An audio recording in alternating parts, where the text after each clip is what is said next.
মায়ের হাতের রান্না, এটাই আমাদের জীবনের প্রথম স্বাদ, প্রথম ভালোবাসা।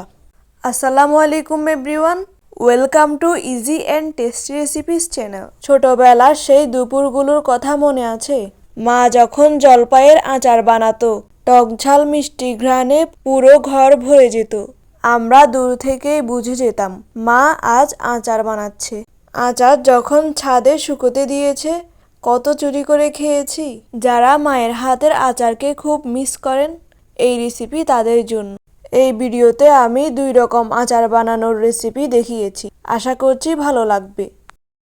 এখানে আমি আচার বানানোর জন্য 2 কেজি জলপাইকে সিদ্ধ করে নিয়েছি। জলপাইগুলোকে একটা একটা করে চাপ দিয়ে ভর্তা করে নিতে হবে। আবার বেশি ভর্তা করা যাবে না, একটা চাপ দিলেই হবে, কারণ বেশি ভর্তা করলে আচার বানানোর সময় পাতিলের নিচে লেগে যাবে। আমাদের সবগুলো জলপাই ভর্তা করা শেষ। চলুন এবার আচার বানানোর প্রসেসে যাই। এখন একটা বড় কড়াইয়ে পরিমাণ মতো সরিষার তেল নিয়ে নিব। সরিষার তেলে দিয়ে দিব প্রায় 10টা শুকনা মরিচ। আপনারা আপনাদের টেস্ট অনুযায়ী মরিচ কম বেশি করতে পারেন। 3-4টা তেজপাতা টুকরো করে দিয়ে দিব। দিয়ে দিব 5টা এলাচ, 5টা দারুচিনি, 1/4 কাপ পরিমাণ আদা বাটা দিয়ে দিব। দিয়ে দিব প্রায় 1 কাপ রসুন বাটা।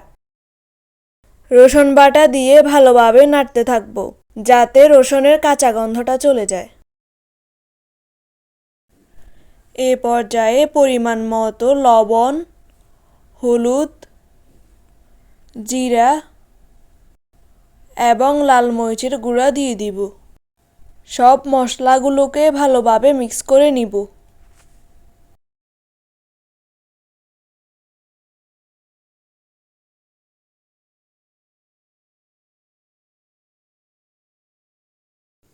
এ পর্যায়ে দিয়ে দিব 4 কাপ চিনি।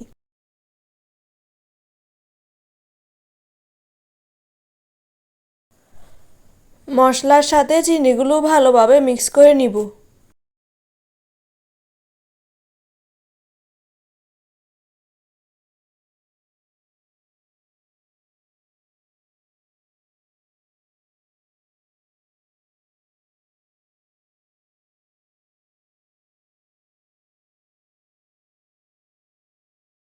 আপনারা যদি আচারে গোটা রসুন ব্যবহার করতে চান, তাহলে এই পর্যায়ে রসুনগুলো দিয়ে দিবেন। জলপাইয়ের সাথে মশলাগুলি ভালোভাবে মিক্স করে নিব।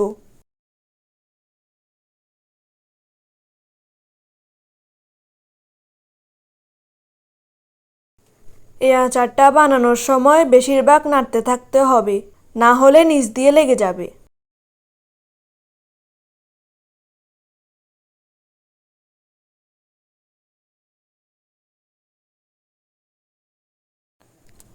এখন জলপাইয়ের মধ্যে রাঁধুনি পাঁচফোড়ন মশলাটা দিয়ে দিব এবং মিক্স করে নিব সব আচারগুলোকে।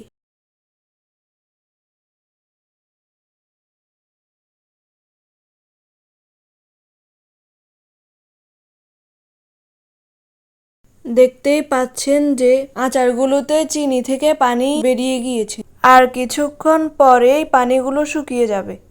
আমি এই আচারগুলিকে রোদে দিব, তাই এ পর্যায়ে নামিয়ে নিব। আপনারা যদি রোদে না দেন, তাহলে আরও কিছুক্ষণ আচারগুলিকে শুকিয়ে নিতে পারেন। এ পর্যায়ে একটু মিক্স মশলা দিয়ে দিব এবং আচারগুলির সাথে মিক্স মশলা মিক্স করে নিব।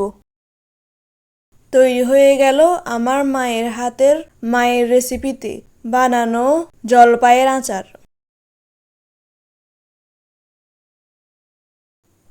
আমি আগে রসুনগুলো দিতে ভুলে গিয়েছিলাম, তাই এখন সরিষার তেলে রসুনগুলোকে ভালোভাবে লাল লাল করে ভেজে নিব। আচারগুলোকে অর্ধেক করে অর্ধেকের মধ্যে ভেজে রাখা রসুনগুলো দিয়ে দিব। আচারগুলির উপরে কিছু মিক্স মশলা ছড়িয়ে দিব। আচারের সাথে রসুনগুলি ভালোভাবে মিক্স করে নিব। যারা আচারের সাথে রসুন খেতে পছন্দ করেন, তারা কিন্তু ওইভাবে দিতে পারেন। তৈরি হয়ে গেল মায়ের হাতে 2 ধরনের আচারের রেসিপি। এই আচারগুলো একবার খেলে বারবার খেতে ইচ্ছে করবে।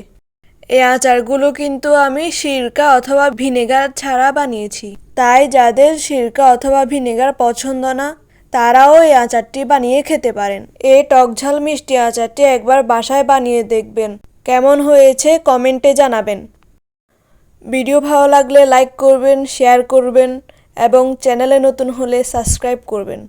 আল্লাহ হাফেজ।